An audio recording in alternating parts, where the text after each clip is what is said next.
नमस्कार, प्रणाम। मेरा नाम डॉक्टर नंदमन तिवारी है और लखनऊ विश्वविद्यालय के एलएलबी 3 इयर्स कोर्स में, एलएलबी 5 इयर्स कोर्स में आप सभी लोग जिन्होंने इस बार पहली बार एडमिशन लिया है, मीन्स जो पहले सेमेस्टर में है, और जो पुराने लोग हैं जो मुझसे परिचित हैं, या वो सारे लोग जिन्होंने एंट्रेंस के समय हम लोग जो आपस में जुड़े थे, या अगर आपके पास ये वीडियो पहली बार पहुंच रहा है जो लखनऊ विश्वविद्यालय के किसी भी एफिलिएटेड कॉलेज से या कैंपस से एलएलबी 3 इयर्स कोर्स में, एलएलबी 5 इयर्स कोर्स में है, एलएलएम कोर्स में है, उन सभी के लिए मैं ये वीडियो रिकॉर्ड कर रहा हूँ कि विश्वविद्यालय के द्वारा जो एक नोटिस आई थी। सबसे जो अहम सवाल है जिसके बारे में इस समय खूब चर्चा है कि आपका जो सेमेस्टर एग्ज़ाम कब होगा। अच्छा, जो पुराने लोग हैं जो थर्ड सेमेस्टर में हैं, 5वें 7वें 9वें में हैं, या तीसरे 5वें में हैं, उन्होंने पहले भी एग्ज़ाम दिए हैं। इस सेमेस्टर के एग्ज़ाम, ठंडियों वाले सेमेस्टर के एग्ज़ाम दिए हैं, तो उन सभी को थोड़ा बहुत अंदाज़ा है, थोड़ा बहुत आइडिया है कि जो एग्ज़ाम है वो कभी कब कब होता है। जो पहले सेमेस्टर के लोग हैं, जो पहली बार पेपर दे रहे हैं, चाहे ऑनर्स के हों, चाहे 3 इयर्स के हों, चाहे एलएलएम के हों, उनके मन में थोड़ा सा कौतूहल है कि पेपर कब से होगा। विश्वविद्यालय के द्वारा जो नोटिस जारी की गई थी 25 नवंबर 2024 को, आप सब तक पहुंच चुकी होगी, जिसमें आपके लिए जो डेट निर्धारित की गई थी 7 दिसंबर 2024, मतलब 7 दिसंबर 2024 तक आपको आपके एग्जामिनेशन फॉर्म भर लेने थे। और 11 दिसंबर 2024 तक जो आपके कॉलेज हैं या जहाँ पर आप पढ़ रहे हो, आप अच्छा, लखनऊ के बाहर भी जो हरदोई, लखीमपुर, सीतापुर के कॉलेज हैं, या जो भी पास के जिलों के कॉलेज, रायबरेली कॉलेज हैं, तो उन सभी कॉलेजों से जो आपका एग्जामिनेशन फॉर्म है उसको विश्वविद्यालय तक पहुंचाने की जो तिथि निश्चित की गई थी, वो है 11/12/2024। मतलब 7 तारीख तक फॉर्म आपको भरना था, 11/12/2024 तक ये चीज़ें विश्वविद्यालय तक वापस आनी थी। अच्छा, चूंकि समर्थ वाला जो मामला था, समर्थ पोर्टल वाला मामला था, बहुत सारे लोगों ने समर्थ पे रजिस्टर किया होगा, बड़ी मेहनत से रजिस्टर किया होगा। खैर, बाद में वो समर्थ थोड़ा असमर्थ हुआ और एक आदेश के द्वारा ये कहा गया कि एबीसी आईडी के माध्यम से फॉर्म भरे जाएंगे। समर्थ को लेकर के ज़्यादा समस्या हो रही थी, तो इन सब चीज़ों को लेकर के तो थोड़ा सा उस वजह से चीज़ें आगे बढ़ गई, खिंच गई ये। तो अगर पहले से ये रहता कि समर्थ का नहीं, एबीसी आईडी से ही काम चल जाएगा, तो मुझे लगता है, मेरे अनुभव के आधार पर अगर मैं बताऊं, तो या जो लोग परीक्षा कराते हैं उनके आधार, उनके बताऊं हिसाब से, तो थोड़ा पहले ये चीज़ें हो जाती। अच्छा, जो एक ट्रेंड रहा है यहाँ पर, जो नए लोग हैं उनके लिए खास बता दूं, ट्रेंड जो रहा है कि एक बार में एग्जामिनेशन फॉर्म कभी नहीं भरा गया है लोगों के द्वारा। मेरा मतलब ये है कि अगर जो तिथि निर्धारित की जाती है एग्जामिनेशन फॉर्म भरने की कि भैया ये तारीख है, तो हमेशा से एक रहा है वो, कुछ ना कुछ समस्या ऐसी हो जाती है कि बड़े पैमाने पर लोगों का फॉर्म जो है वो उस तिथि तक भर नहीं पाता है।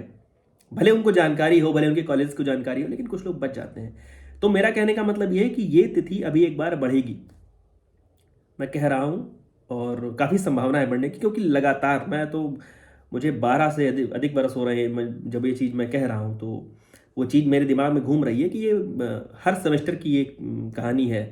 और ये ऐसा नहीं है कि ये विश्वविद्यालय किसी वजह से अकारण इसको बढ़ा देता है, क्योंकि कॉलेजेस की संख्या बहुत बढ़ गई, कई सारे दूर के सुदूर के कॉलेजेस का भी विश्वविद्यालय के द्वारा एफिलिएशन हो गया। तो कहें तो सूचना का जो आदान प्रदान है, समर्थ के समय आपने देखा होगा, अगर ये वीडियो कोई लखीमपुर का, हरदोई और सीतापुर या रायबरेली के लोग देख रहे हो, तो आप समझ सकते होंगे कि समर्थ पोर्टल वाले समय में कितनी स्थिति खराब हो रही होगी कि कैसे किया जाए, जानकारी नहीं मिल रही थी, विश्वविद्यालय भाग के आना पड़ रहा था। तो वैसे ही जब विश्वविद्यालय के द्वारा कोई नोटिस जारी की जाती है, प्रसारित की जाती है, तो वो तमाम सारे सरकारी ग्रुपों में, अर्ध सरकारी ग्रुपों में, आप सबके अनऑफिशियल ग्रुप्स में होते करते जाता है। लेकिन तब भी उस सूचना का कहें तो आदान प्रदान थोड़ा बहुत कहीं पर जब कम रह जाता है, इसलिए प्रयास ये होता है कि एक मौका और दिया जाए ताकि जो बचे हुए लोग हैं फॉर्म भर लें। अब सारांश क्या है बात का? सारांश ये है कि जो ये 7 तारीख की तिथि है, इसको यूं मान के चलिए कि ये 7 दिन बढ़ जाएगी, मीन्स 14-15 कर लीजिए इसको। अब सवाल उठता है कि पेपर कब से होगा। पहले एक तिथि जो है 19 तारीख मानी जा रही थी, 19 दिसंबर। ये भी अहम बात है कि पहले जो तिथि थी वो 19 दिसंबर मानी जा रही थी। अभी वो 19 दिसंबर पे हो पाएगा पेपर, ऐसी संभावना नहीं है, मुश्किल लग रहा है। तो जो अगली तिथि कहें, टेंटेटिव डेट कहें, संभावित तिथि कहें, इसको बिल्कुल पत्थर की लकीर मत मानिएगा, लेकिन कई बार कहा हुआ सही भी हुआ है। तो 26 तारीख मानिए, 26 दिसंबर से आपके जो एग्ज़ाम है एलएलबी 3 इयर्स कोर्स में, एलएलबी 5 इयर्स कोर्स में, एलएलएम कोर्स में, पहले सेमेस्टर की बात मैं कर रहा हूँ, और सबकी बात भी कर लेते हैं इसी में कि 26 के आसपास से आप सभी के एग्ज़ाम शुरू हो जाएंगे। मीन्स दिसंबर के आखिरी सप्ताह में आप 1-2 पेपर दे चुके होंगे। और जैसा हर बार होता रहा है कि जो आप पहले दिन, साल का जो पहला दिन है वो आपका कैंपस में हो सकता है एग्ज़ाम दे करके गुजरे, अगर उस दिन कोई छुट्टी नहीं होगी तो। तो पहली बात तो ये है कि आप सभी लोग अपना जो एग्जामिनेशन फॉर्म है भर लीजिए, उसको कायदे से भर लीजिए। वो सभी लोग जो सीनियर्स हैं, मतलब जो जिनके पेपर में ऑप्शनल वाली बात है, तो थोड़ा भैया उसको कायदे से पढ़ लिख करके समझ से वो करो। कई बार होता क्या है कि आप पढ़ते कुछ और हो, मीन्स आपने सेमेस्टर भर कुछ और पढ़ा है, ऑप्शनल में आपने उसको टिक कुछ और कर दिया है, और बाद में बड़ी उसमें दिक्कत होती है उसको सही कराना। बाद में आप जब पेपर देने आते हो तो इन्विजिलेटर से मतलब बहस करते हो कि मैंने तो ये भरा था या मैंने तो वो पढ़ा था। तो जो आप भरोगे अंततोगत्वा, जो आप अपने एग्जामिनेशन फॉर्म में भर रहे हो, वही चीज़ आपके सामने आनी है। तो बहुत ध्यान से उस चीज़ को भरिए कि जो आप भरोगे उसी का आपको पर्चा, उसी का आपका पेपर लिया जाएगा।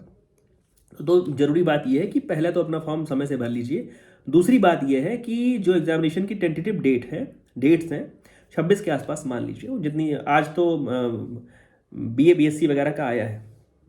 अब जैसे कल वो छपेगा, कल वो जब अखबार में छपेगा कि लखनऊ विश्वविद्यालय ने घोषित किए परीक्षा कार्यक्रम समय सारणी, तो उस पर फिर लगातार फोन आना शुरू होता है कि अपना आ गया क्या, अपना आ गया क्या। एलएलबी का जब आएगा तो वो मैं अपनी जिम्मेदारी के साथ उसको यहाँ से आपको बताने का प्रयास करूँगा, और कई सारे माध्यम आपके हैं जहाँ से आपको चीज़ें मिल जाती हैं। तो जो वो सभी लोग जो एलएलबी 3 इयर्स कोर्स में हो, एलएलबी 5 इयर्स कोर्स में, एलएलएम कोर्स में हो, अपना फॉर्म जो हो उसको संजीदगी से कायदे से भर लीजिएगा। और अगर फॉर्म भरने में कोई दिक्कत आ रही है तो विश्वविद्यालय की हेल्पलाइन का नंबर उसमें दिया हुआ है, आप वहाँ पर बात करके अपना फॉर्म भर सकते हैं। एबीसी आईडी अभी भी क्रिएट हो रही है, उसको क्रिएट करके फॉर्म भरना है। अगर आपने नहीं किया था, अगर आप समर्थ नहीं कर पाए थे, एबीसी आईडी नहीं कर पाए थे, तो अभी मौका है, उसको कर लीजिएगा। मैं निवेदन नहीं करूँगा कि तारीख बढ़ेगी उसके लिए आप वेट मत करिए, प्लीज़ उसको समय से भर लीजिएगा, पहली बात।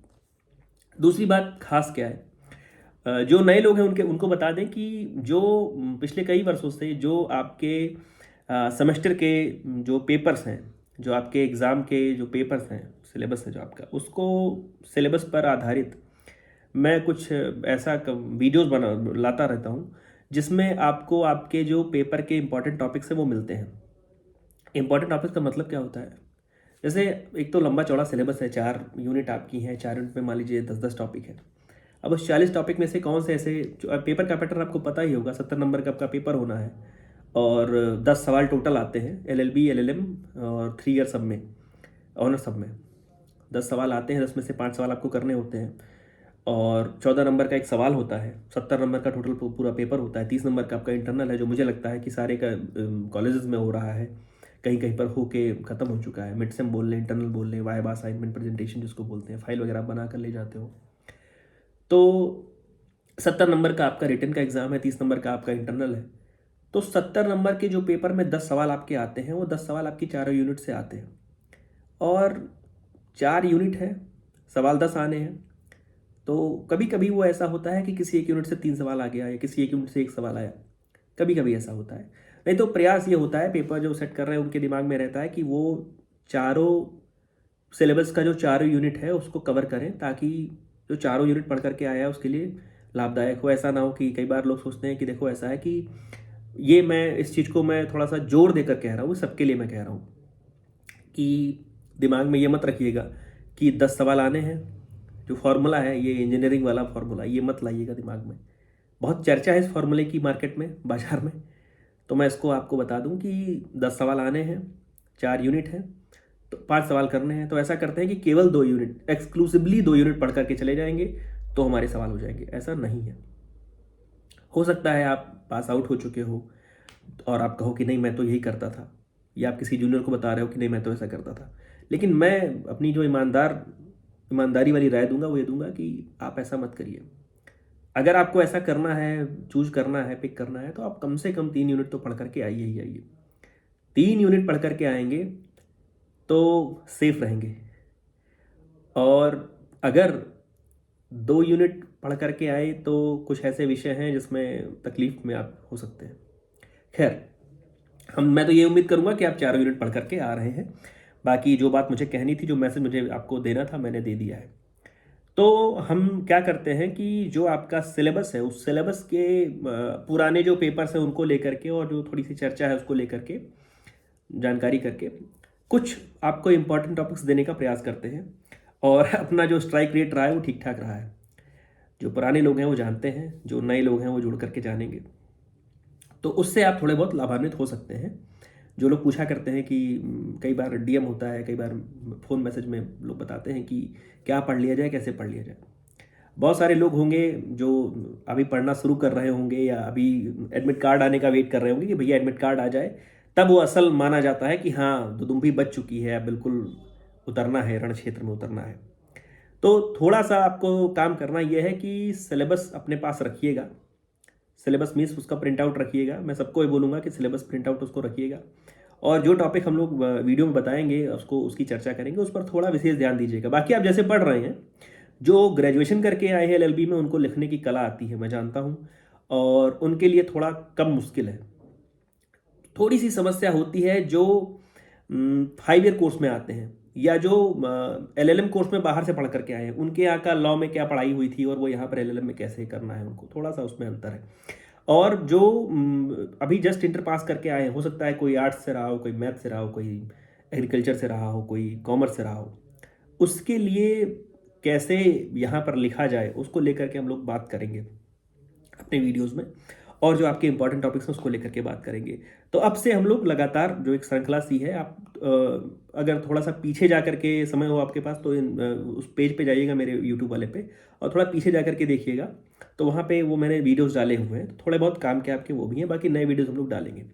तो एग्जामिनेशन फॉर्म भर लीजिए बहुत संजीदगी से, बहुत ईमानदारी से, सही तरीके से, क्योंकि जो चीज़ें आप एग्जामिनेशन फॉर्म में भरते हो मार्कशीट पर वही छप के आता है। दूसरी चीज़ ये है कि लास्ट डेट का या डेट बढ़ने का वेट मत करिएगा, आप खुद भी भर लीजिए, अपने भाई मित्रों का, बंधुओं का भरवा लीजिए। तीसरी बात यह है कि किसी भी सीरीज के भरोसे या किसी भी शॉर्टकट के भरोसे मत रहिए। बहुत सिंपल सा फॉर्मूला है कि सिलेबस आप उठाओ, और सिलेबस में कम से कम 3 यूनिट के जो टॉपिक्स हैं, क्लास में अगर आप गए हो तो आपने गौर किया होगा कि क्लास में टीचर कुछ चीज़ों पर विशेष ध्यान दे रहे थे, कुछ चीज़ें ज़्यादा पढ़ा रहे थे, डिटेल में पढ़ा रहे थे। मान के चलिए वो चीज़ें इंपॉर्टेंट है, नहीं वहाँ पर ध्यान अगर आपका रहा हो, ध्यान आपका आकृष्ट करने में असफल रहे हो आपके गुरुजी, तो यहाँ पर हम लोग उसकी चर्चा करके उसको थोड़ा आसान बनाएंगे।